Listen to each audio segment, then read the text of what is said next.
The massive crystal chamber hummed with quiet conversation as beings from across the galaxy took their seats.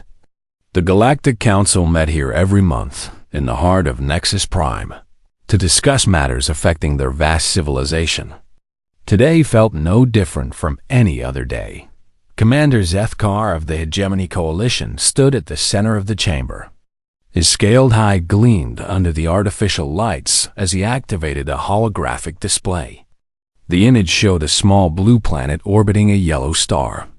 "Honored council members," Zethkar began, his voice carrying easily through the chamber. "I present our findings on the species discovered in System Sol 3. They call themselves humans, and their planet Earth." Murmurs of mild interest rippled through the assembled delegates. The Saurian representatives leaned forward slightly, while the crystalline arbitrons remained perfectly still, as they always did. The hologram shifted, showing images of human cities, vehicles, and technology. Zethkar gestured with one clawed hand. "As you can see, they are a primitive species. They have existed in their current form for barely 10,000 of their years.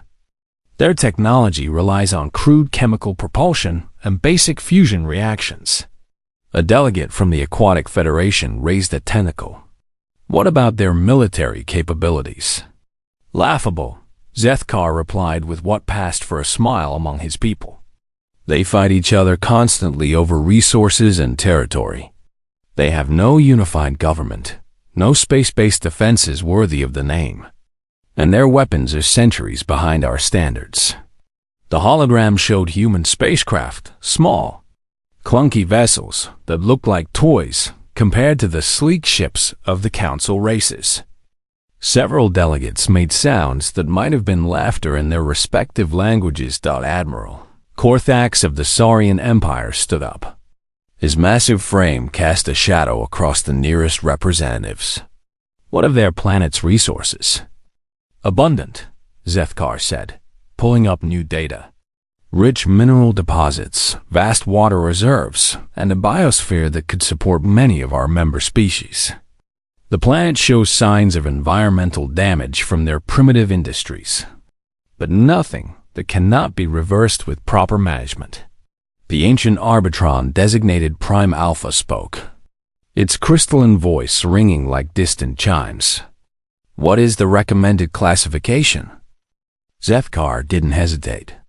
"Standard Integration Protocol. The species shows no signs of advanced development potential.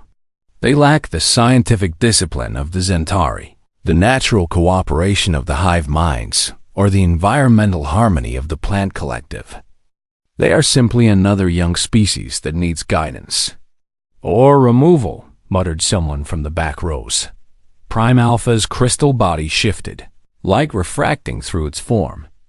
"The standard demonstration should suffice. Show them our power, offer them a place in our order, and proceed with resource extraction if they refuse." The room filled with agreement. This was how things always went with primitive species. Some accepted the offer and became useful members of galactic society. Others refused and were dealt with accordingly. Either way, the galaxy grew more civilized. Delegate Thorne of the Human Research Division activated his recording device. He was one of the few beings in the chamber who had actually studied human culture in detail. "Honored Council, I must note some unusual patterns in human behavior." "Such as?" Prime Alpha asked. "They show remarkable adaptability under pressure. Their history is filled with examples of rapid technological advancement during conflicts. They also display unusual persistence in the face of overwhelming odds." Zethkar waved a dismissive hand. "All primitive species fight when cornered. It changes nothing. A few nuclear weapons and chemical rockets cannot threaten ships that travel between stars. There is also their unique evolutionary background," Thorne continued. "Their planet is unusually hostile compared to most homeworlds. They evolved as both predator and prey, developing complex social structures while maintaining individual aggression. Admiral Korthax let out a rumbling laugh. You speak as if this matters. Every species thinks their homeworld is dangerous until they see real galactic power. The discussion continued for another hour, but the outcome was never in doubt. The humans would receive the standard integration offer, surrender their sovereignty, provide 30% of their population for labor conscription, and grant mining rights to 60% of their planet. If they refused, they would face the consequences. As the session ended, delegates filed out of the chamber, already thinking about other matters. The human question was settled. It would take maybe a month to resolve once Admiral Korthax's fleet reached their system. None of them noticed the small object floating in the shadows near the chamber's upper reaches. It was no larger than a marble, perfectly spherical, and seemingly made of nothing more than polished metal. To any sensor scan, it appeared to be a piece of decorative artwork, something to catch and reflect the chamber's lights, but it was not decoration. For the past 6 months, this tiny probe had recorded every council session, every private conversation in the corridors, and every strategic discussion in the secure meeting rooms. Its creators had designed it to be absolutely undetectable by any known technology in the galaxy. As the chamber emptied, the probe began moving. It drifted through ventilation shafts and maintenance corridors, avoiding all security systems with impossible precision. Within an hour, it had reached the station's outer hull and launched itself into space. The journey back to Earth would take months, but time was no concern. Its creators knew this day would come eventually. They had been preparing for it since the first time their primitive radio signals detected artificial patterns in distant star systems, while the Galactic Council made plans to integrate or eliminate humanity. A small metal sphere raced through the void toward Sol System. Inside its quantum storage matrix, it carried every detail of the Council's technology, their military protocols, their weaknesses, and most importantly, their absolute certainty that humans pose no threat. The galaxy's greatest civilizations had just made their first mistake regarding Earth. It would also be their last. Back on Nexus Prime. Prime Alpha stood alone in the empty chamber, its crystalline form pulsing with slow, thoughtful light. Something felt different about this integration. The humans had been detected years ago, yet no follow-up missions had been sent. No direct contact had been made. For a species as primitive as they appeared, the humans had been remarkably difficult to study. But surely that meant nothing. Surely they were just another young species that would learn their place in the galactic order. The Arbitron pushed the uneasy feeling aside. Some things never changed, and the pattern of integration was one of them. Within weeks, the humans would face the choice that all primitive species eventually faced: join the galaxy as junior members, or be removed as obstacles to progress. Prime Alpha began planning resource allocation for Earth's mineral wealth. It never occurred to the ancient being that it might be planning its own civilization's funeral instead. 6 months after the council meeting, space near Jupiter began to shimmer like heat waves rising from hot pavement. The distortion grew larger until massive shapes pushed through the fabric of reality itself. One by one, alien warships materialized in Earth's solar system. The lid vessel was enormous, over 1 kilometer long and bristling with weapon arrays that could crack planets. Admiral Korthax stood on its bridge, watching Earth appear on his screens like a tiny blue dot. Around his flagship, 97 other ships took formation. It was more firepower than most species had ever seen in one place. Pathetic, Korthax said, studying the primitive human satellites and space stations scattered throughout the system. Look at these crude constructions. They barely qualify as technology. His communications officer, a young Saurian named Vex, checked his instruments. Sir, we're detecting some unusual energy readings from the outer system. Probably they're primitive fusion reactors. Ignore it. Korthax activated the fleet's main communication array. Open channels to all human frequencies. The message that broadcast across Earth was simple and delivered in perfect human languages. Korthax's computer had learned them during the journey from intercepted transmissions. Primitive species of Earth. Korthax's voice boomed from every television, radio, and communication device on the planet. I am Admiral Korthax of the Saurian Empire, speaking for the Galactic Council. You have 1 week by your planetary rotation to surrender completely. On Earth, emergency meetings erupted in government buildings across the globe. Military leaders stared at their screens in shock as the massive alien fleet maintained position near Jupiter. Korthax continued his broadcast. Your terms of surrender are simple. Dismantle all military forces immediately. Provide 30% of your population for work assignments throughout the galaxy. Grant mining and extraction rights to 60% of your planet's surface. Comply, and you will become a junior member of galactic civilization. The Admiral paused, letting his words sink in. To demonstrate our power, we will now remove one of your system's smaller objects.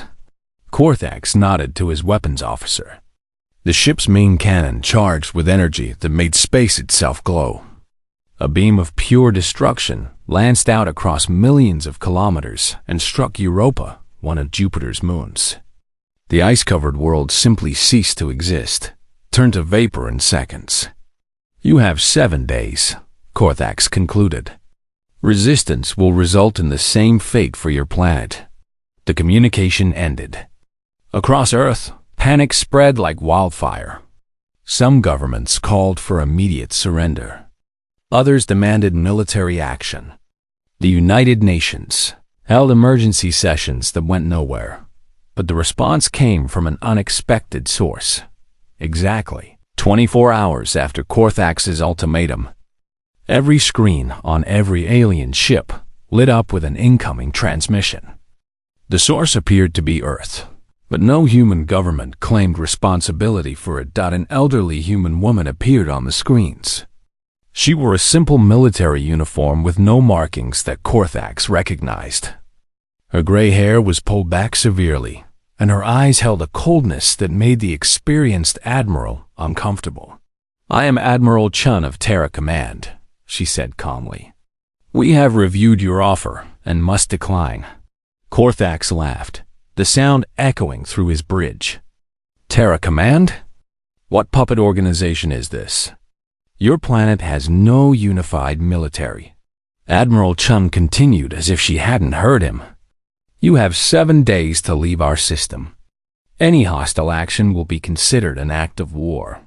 This is your only warning. The transmission ended before Korthax could respond.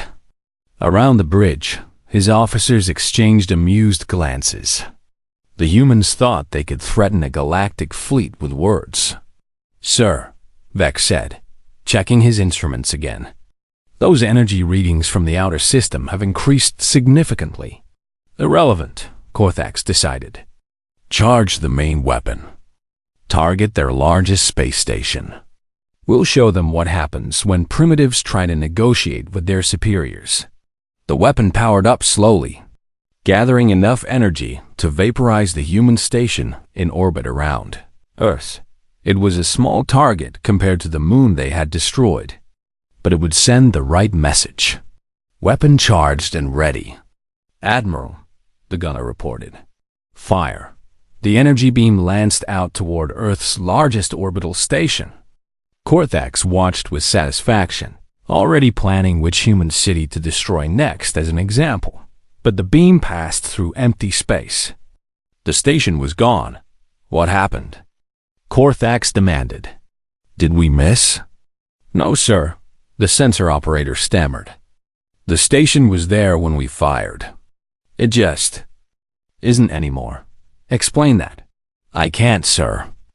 It's not destroyed, not moved. It simply doesn't exist where it was a moment ago. Korthax stared at the empty space where the station should be. This made no sense. Matter couldn't just disappear. Sir. Vex's voice cracked with sudden fear. Massive energy surges detected throughout the fleet. Before Korthax could ask for details, his ship's hull began to ring like a bell.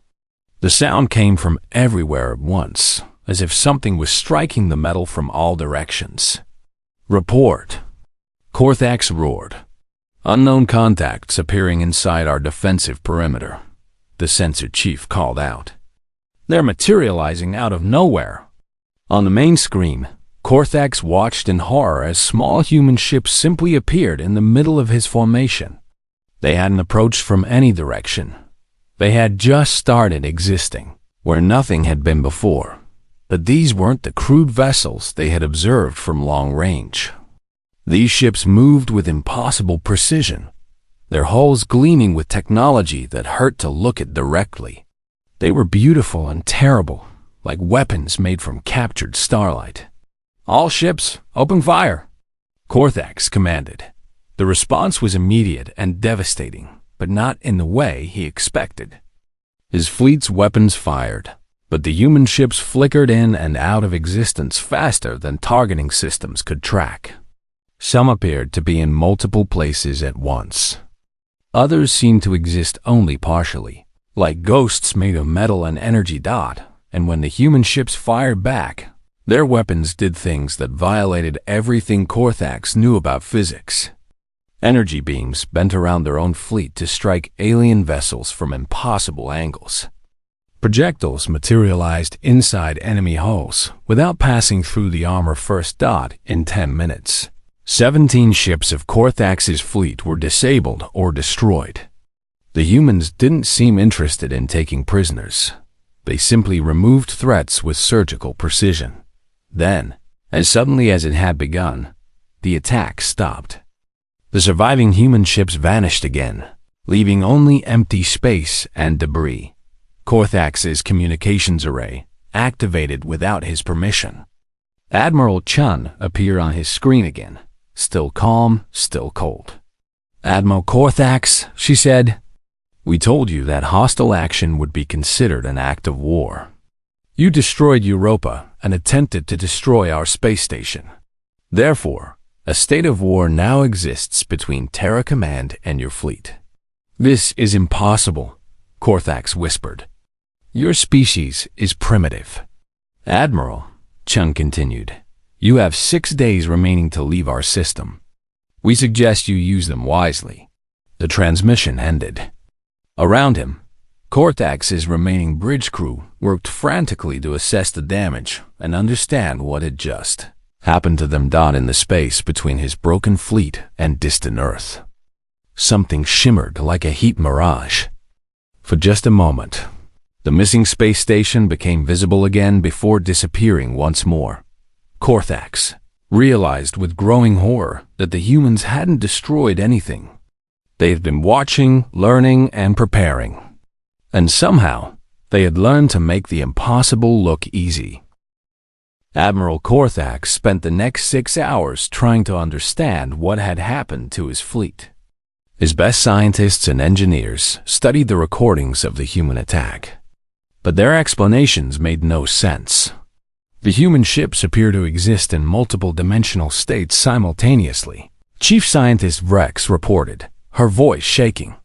They're using some form of quantum manipulation that our technology cannot detect or counter.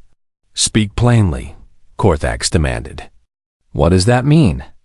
It means they can be in several places at once, or nowhere at all. They can pass through solid matter, appear inside our ships, or exist only partially in our reality. Rex paused, checking her readings again. Sir, this technology is centuries ahead of anything in the galactic database. Korthax couldn't accept this. They're primitives. 6 months ago, they barely had spaceflight. Sir, Communications Officer Vex interrupted. We're receiving another transmission from Terra Command. Admiral Chun appeared on screen again. Behind her, Korthax could see what looked like a command center filled with humans working at stations that seemed to bend light around their edges. Admiral, Chun said, we've been monitoring your fleet's communications. We thought you might appreciate some answers to your questions. What are you? Korthax asked. We're humans, Chun replied simply. Though I suspect you're asking about our technology. The truth is, Admiral, we've been preparing for this day for a very long time. The screen split to show images of Earth from space. But this wasn't the primitive planet Korthax had expected. The images showed structures that shouldn't exist, orbital rings that flickered in and out of visibility, space elevators made of crystallized light, and cities that seemed to exist in folded space. Your Galactic Council has a fundamental misunderstanding about human development, Chun continued. You measured our advancement by our loudest technologies, chemical rockets, fusion reactors, radio transmissions. You never looked deeper. New images appeared showing human research facilities hidden deep underground and in pocket dimensions. Scientists worked with technologies that made reality itself bend to their will. Humans are very good at hiding things, Admiral. We learned early in our development that the universe contained other intelligences. We decided it would be wise to appear less advanced than we actually were until we understood the nature of those intelligences. Korthax felt something cold crawl up his spine. You've been spying on the galaxy? For 300 years, Chun confirmed. We've studied every major civilization, every technology, every military tactic. We know the Saurian Empire's fleet compositions, the hegemony's weapon capabilities, and the Crystalline Dominion's command protocols. We know because we've been watching. The screen changed again, showing detailed schematics of Korthax's own ship. Every system, every weakness, every security measure was laid out with perfect accuracy. We know, for example, that your ship's quantum shields can be bypassed by rotating the phase variance of a penetration beam by exactly 23.7 degrees. We know your reactor core has a thermal exhaust port that connects directly to your main power systems. We know your escape pods can only launch from Deck 7 because of a design flaw your engineers never corrected. Korthax looked around his bridge with new fear. Every detail Chen mentioned was classified information known only to his senior staff. The question now, Chen said, is what you plan to do with this information. You have 4 days remaining to leave our system. And if we refuse? Korthax asked, though he was beginning to suspect the answer. Then we will demonstrate why humans evolved on a world that tried to kill them every day for millions of years. We will show you what it means to be both predator and prey, hunter and hunted. We will teach you why the most dangerous species in the universe is one that learned to survive by thinking 3 steps ahead of everything that wanted to eat them. The transmission ended, leaving Korthax staring at a blank screen. For 2 days, the Admiral tried to find a solution. He sent long-range messages to the Galactic Council requesting reinforcements. But the quantum interference in the Sol system seemed to block all communications beyond the outer planets. His engineers worked around the clock, trying to develop countermeasures for human quantum technology. They failed completely. His tactical officers planned attack strategies, but every scenario ended with the destruction of his remaining fleet. On the 4th day, Korthax made a decision that would haunt him for the rest of his life. He ordered an all-out assault on Earth itself. If we can't fight their ships, he reasoned, we'll destroy their planet. They can't phase an entire world out of existence. The attack began at dawn, Earth time. Every remaining ship in his fleet fired simultaneously at the blue planet. Planet-killing weapons, reality-warping bombs, and quantum disruptors all lanced toward humanity's homeworld. None of them reached their target. Instead, something incredible happened. The weapons simply stopped in space, held motionless by forces that made Korthax's instruments scream warnings. Then, one by one, they began moving backward, returning to their sources. Impossible, Korthax whispered as his own planet killer beam reversed course and aimed directly at his flagship. Incoming transmission, Vex reported, his voice barely audible. Admiral Chun appeared on screen one final time. Her calm expression hadn't changed, but something dangerous flickered in her eyes. You attacked our world, Admiral. Now we respond in kind. What happened next would be studied by military historians for generations, if any survived to write the histories. Human ships materialized not around the alien fleet, but inside the individual vessels themselves. They appeared directly on bridges, in engine rooms, inside weapon batteries, but they weren't there to fight. They were there to take apart the alien ships piece by piece, system by system, with a precision that spoke of complete understanding of every component. Some alien vessels simply stopped working as their computer systems were quantum extracted and replaced with human equivalents. Others found their crews transported to holding areas while human teams studied their technology in real time. Korthax's flagship was different. It was left fully functional but completely isolated. Every other ship in his fleet was either captured, disabled, or dismantled for study. Admiral, Chun said, appearing on his bridge in person through the same quantum manipulation that had destroyed his fleet. You are free to go. Return to the Galactic Council. Tell him what you have seen here. Why spare my ship? Korthax asked. Because you're going to deliver a message. Earth is now aware of the galactic community. We know who you are, where you live, and how you think. We have decided that we prefer to be left alone.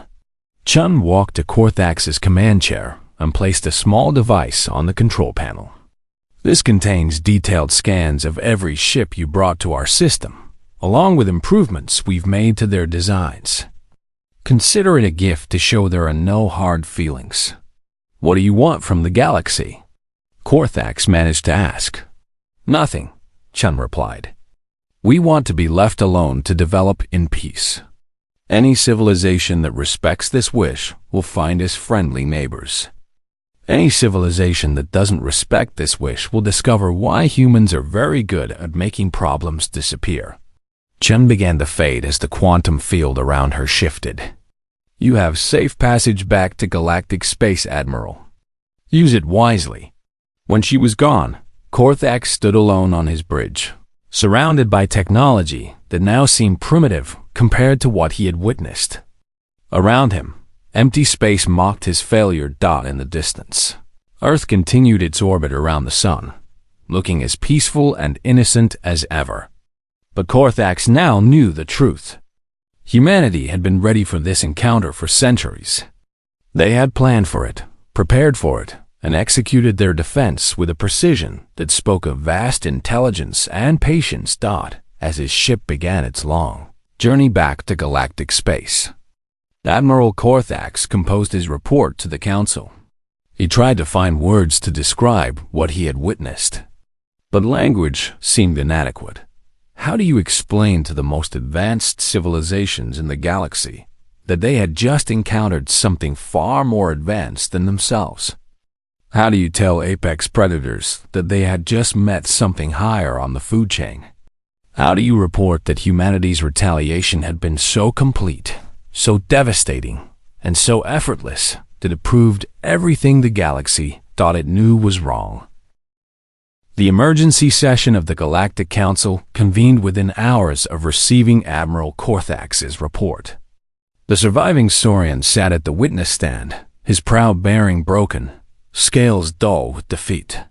Around him, representatives from dozens of civilizations struggled to process what they were hearing.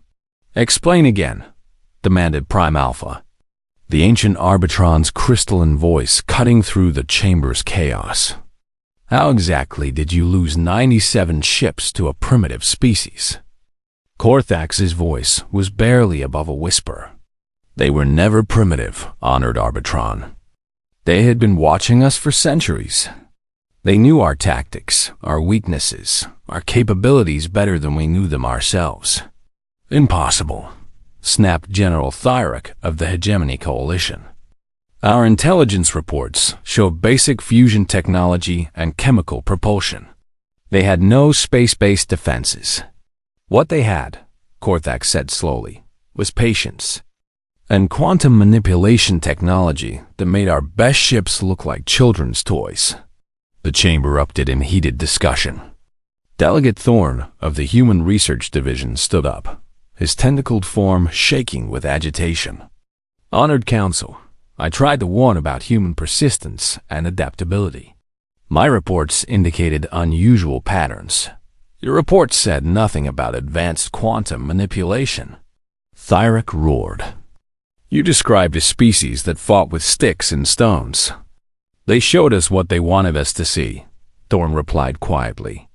I believe they have been deliberately appearing primitive while developing technologies we cannot comprehend. Prime Alpha's crystal form pulsed with deep, angry light. Then, we will deploy the Second Fleet. The Hegemony Coalition, Saurian Empire, and Crystalline Dominion will combine forces. 3,000 ships, planet killers, reality bombs. We will turn their entire system into cosmic dust. The motion passed overwhelmingly. Within days, the largest military force in galactic history began converging on Sol System. Ships from 3 major civilizations, equipped with weapons capable of destroying solar systems, moved toward Earth with determination born of wounded pride.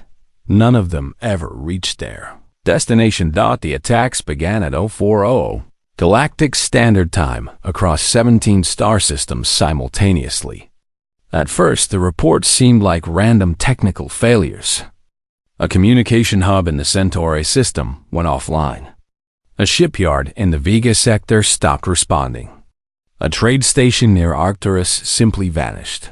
But as the reports poured in, a pattern emerged that chilled the galaxy to its core. Every major infrastructure point in Hegemony, Saurian, and crystalline space was under attack by forces that appeared from nowhere and struck with impossible precision. The humans weren't targeting military installations or fleets. They were dismantling the foundations of galactic civilization itself.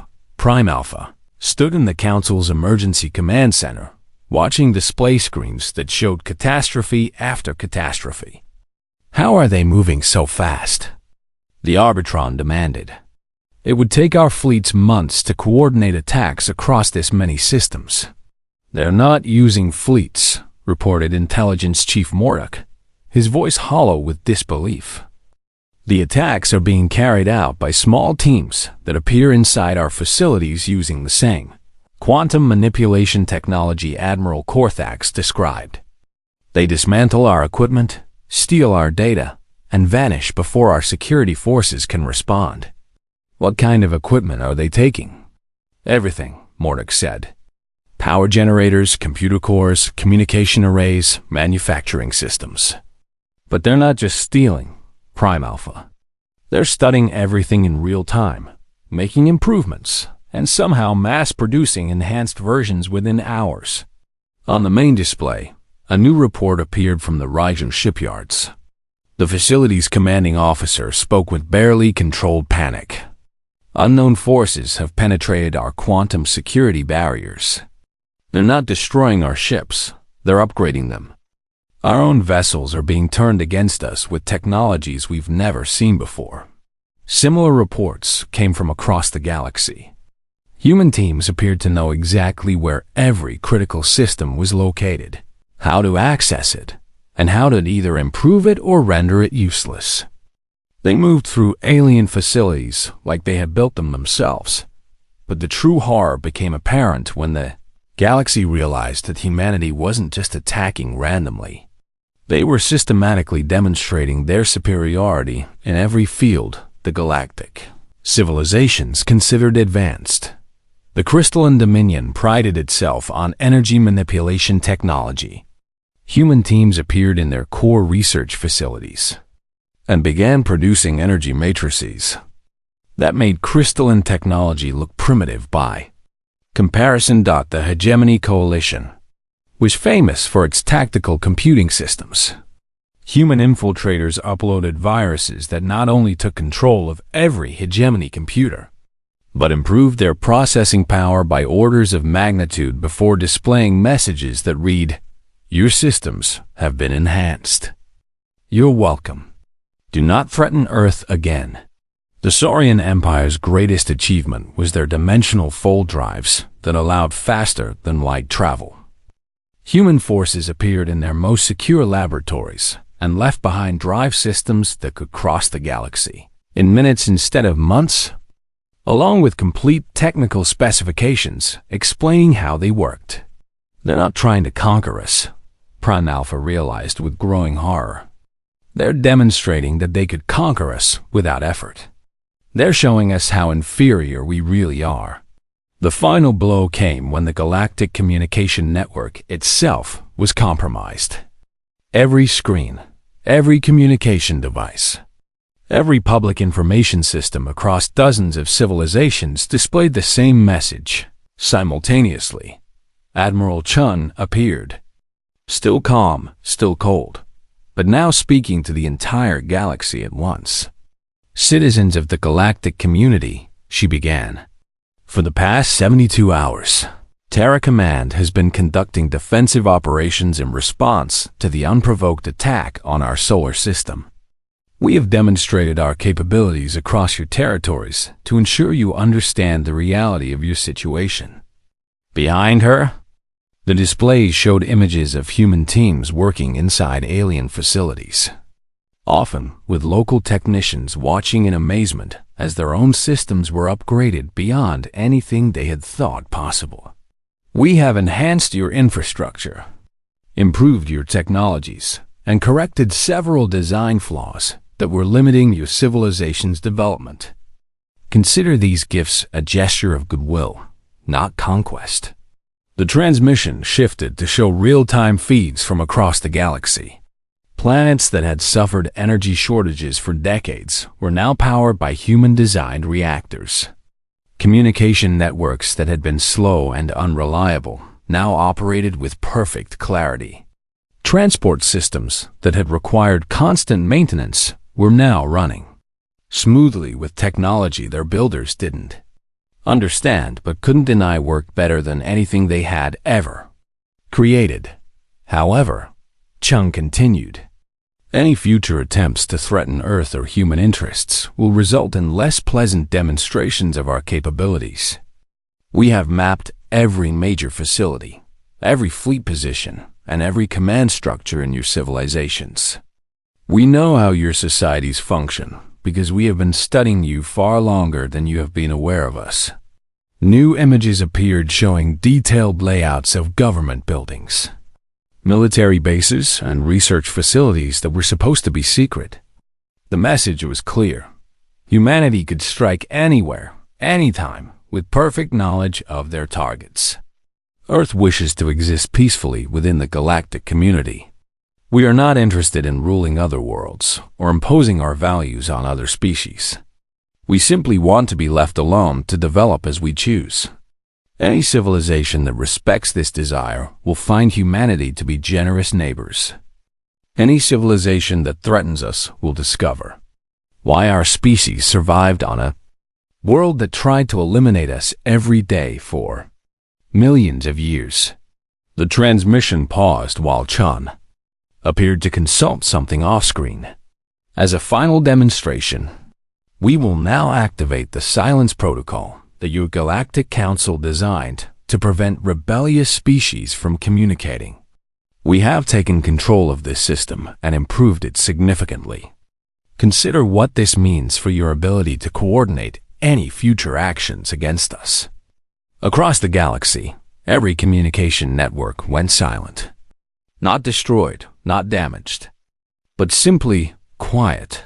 The enhancement was immediately obvious. The silence was so complete and coordinated that it proved humanity now controlled every major information system in galactic civilization. Then, after exactly 60 seconds, communications returned. But with them came a new realization. Every message, every data transfer, every conversation was now passing through human-controlled systems that were orders of magnitude more efficient than the original. Galactic networks.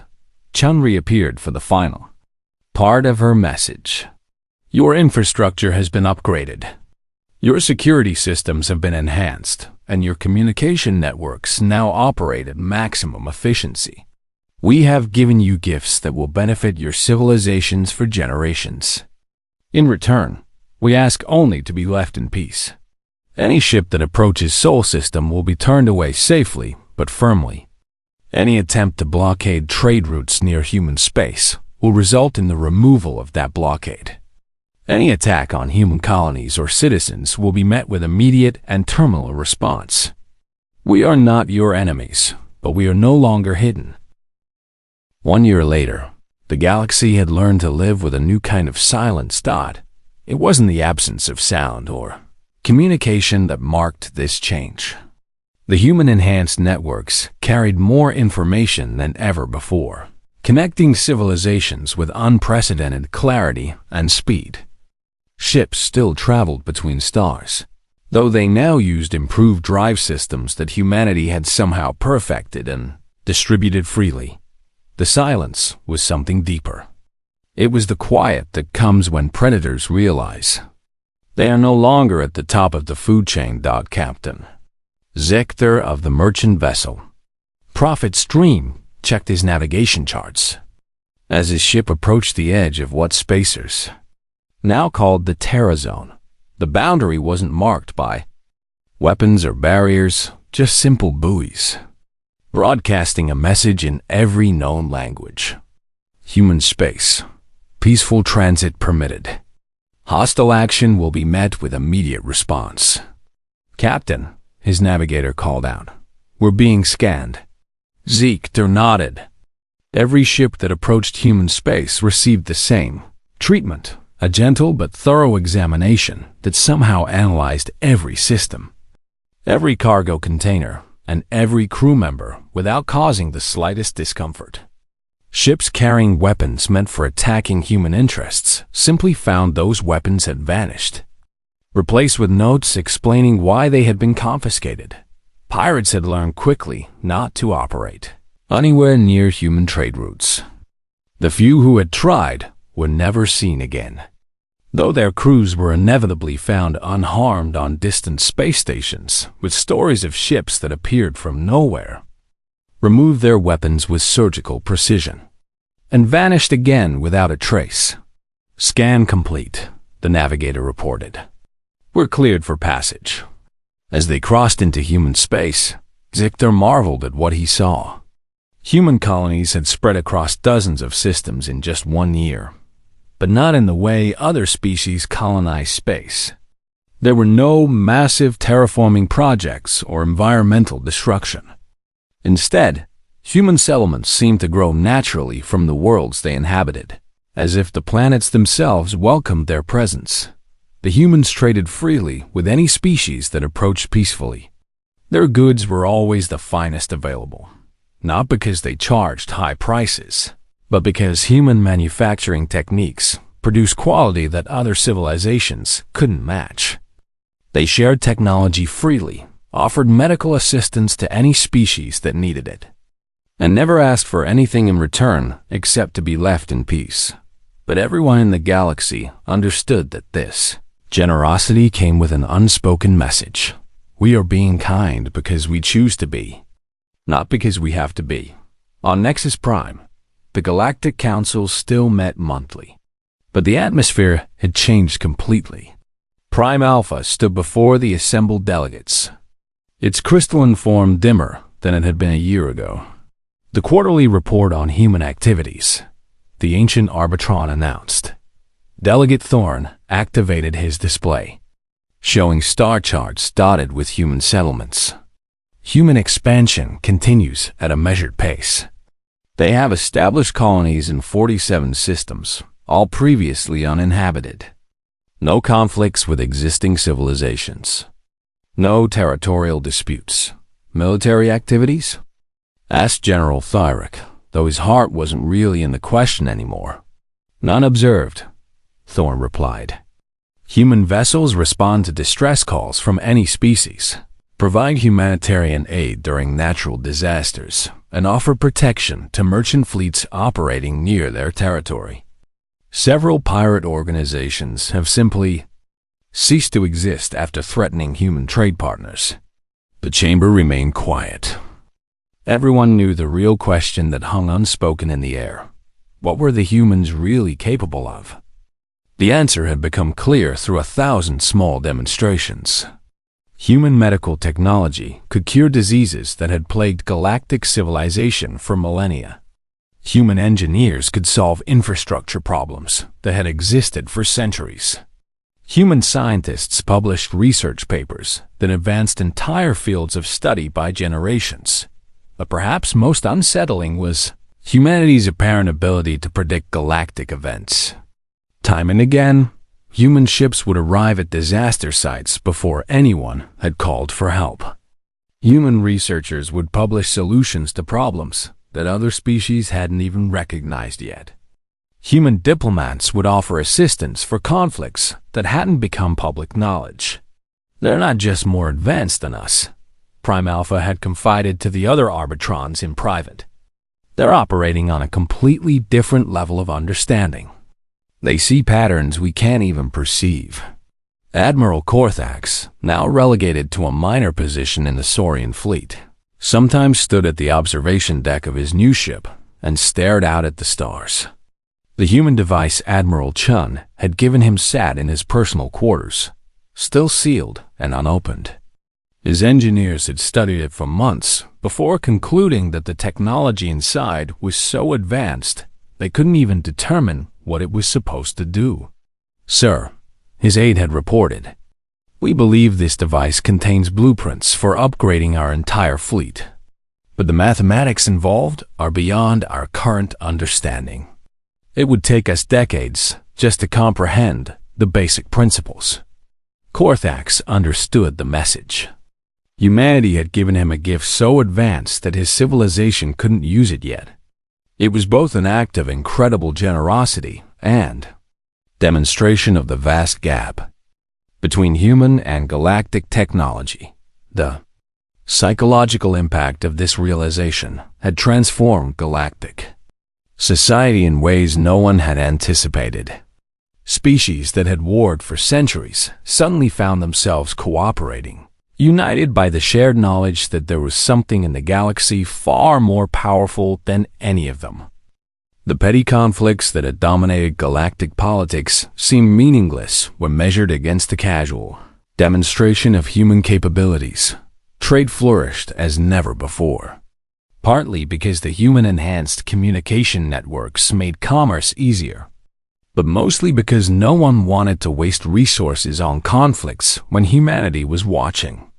The galaxy had become more peaceful not through conquest or diplomacy, but through the simple understanding that violence was no longer the ultimate arbiter of disputes. "Report on the Void Collective situation," Prime Alpha requested. "Resolved," Thorne said simply. "The Collective attempted to blockade the Altair system 3 days ago. Their fleet disappeared. All personnel were found unharmed on a nearby space station with a message explaining that aggressive actions near human trade partners would not be tolerated. The blockade equipment was left orbiting a dead planet in the Collective's home system with a note suggesting they find more constructive uses for their resources." This had become the pattern. Any civilization that attempted to return to the old ways of galactic politics found their military assets simply removed, not destroyed, but relocated somewhere embarrassing with messages explaining why their behavior was unacceptable. The humans never threatened anyone directly. They never demanded tribute or submission. They simply made it clear that certain actions would have consequences, and those consequences always arrived with a precision that spoke of vast intelligence and careful planning. But perhaps the most profound change in galactic society was how species now looked at themselves. The casual superiority that had marked interactions between advanced and primitive civilizations was gone. Every species now understood that advancement was relative, and that there were levels of development they couldn't even imagine. Young, Cadets in military academies across the galaxy studied new, required courses with titles like The Humility Doctrine and Recognizing Superior Technology. The core lesson was always the same. Never assume you are the most advanced intelligence in any situation. Exploration fleets now moved with unprecedented caution, treating every new discovery as potentially containing something beyond their understanding.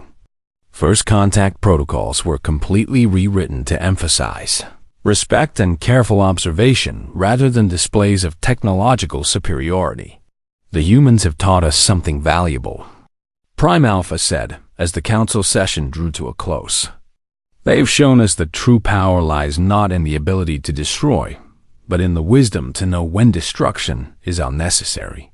The Arbitron paused, its crystalline form pulsing with slow, thoughtful light. We spent millennia believing that advancement meant bigger weapons, larger fleets, more territory under our control. The humans have demonstrated that real advancement means making such things irrelevant. As delegates filed out of the chamber, the galaxy continued its quiet revolution. Somewhere in the vast darkness between stars, human ships moved with purpose unknown to galactic sensors. Research stations studied phenomena that other species couldn't detect. And on distant Earth, humanity continued its patient development, while keeping watch over a galaxy that had finally learned the value of peaceful coexistence. The silence that now reigned among the stars wasn't the silence of fear, though fear was part of it. It wasn't the silence of submission, though respect was certainly involved. It was the silence of a galaxy that had been forced to grow up quickly, to abandon childish notions of supremacy and dominance in favor of something more mature. It was the silence of civilizations, learning to listen before they spoke, to observe before they acted, and to consider consequences before they chose violence.